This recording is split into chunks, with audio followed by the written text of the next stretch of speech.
तो guys room number 13 part 2 में हम जानेंगे कि आगे इस स्टोरी में हुआ क्या। तो चलिए वीडियो को स्टार्ट करते हैं। वो मेरी सुनता कोई नहीं रहना मुझे यहाँ। तभी अचानक दरवाजे पर कोई जोर से नॉक करता है। कौन है?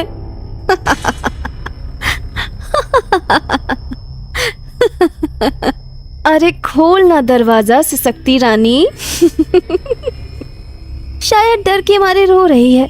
चल भाग चले।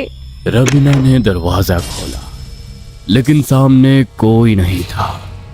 तभी पीछे से आवाज आई। ओए बच्ची, पहली रात है तेरी, रैगिंग तो बनती है।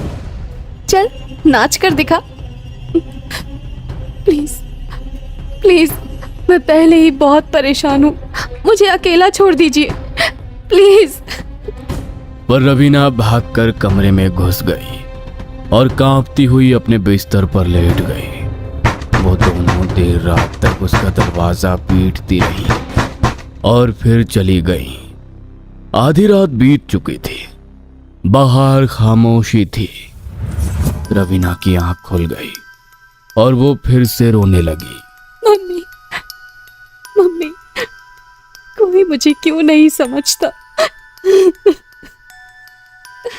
कमरे में किसी और के रोने की आवाज आने लगी।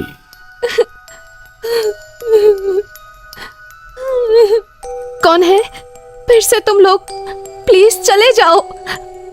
आवाज एकदम से बढ़ गई। रवीना के कान फटने लगे और अचानक बंद हो गई। रवीना थर थर कांपती हुई लेटी रही और किसी तरह सो गई। अगली सुबह कॉमन एरिया में रवीना धीरे धीरे चल रही थी जब संजना ने उसे रोका। अरे रवीना, तुम यहीं हो? मैं भी तुम्हारी क्लास में हूँ। ओह अच्छा, वो तुम्हारा कमरा रूम नंबर 13 वो ठीक नहीं है। क्या बकवास है, प्लीज मेरी बात मानो यार, मैं ऑलरेडी परेशान हूँ।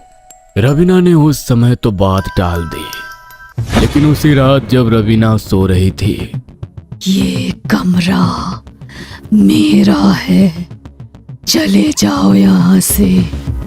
कौन है? कौन है?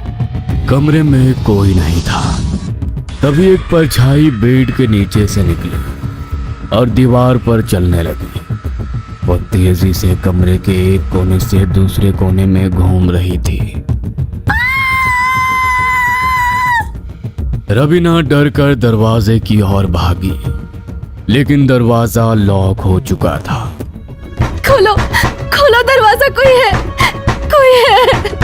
रवीना चिल्लाते चिल्लाते बेहोश हो गई और फिर सुबह जमीन पर पड़ी हुई रवीना की आंखें खुली। वो उठते ही भागी और बाहर आकर अपने पिता को कॉल करी।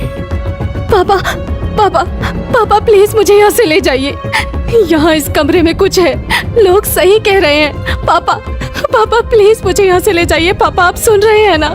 बस कर, अब वहाँ पढ़ने भेजा है या तुझे?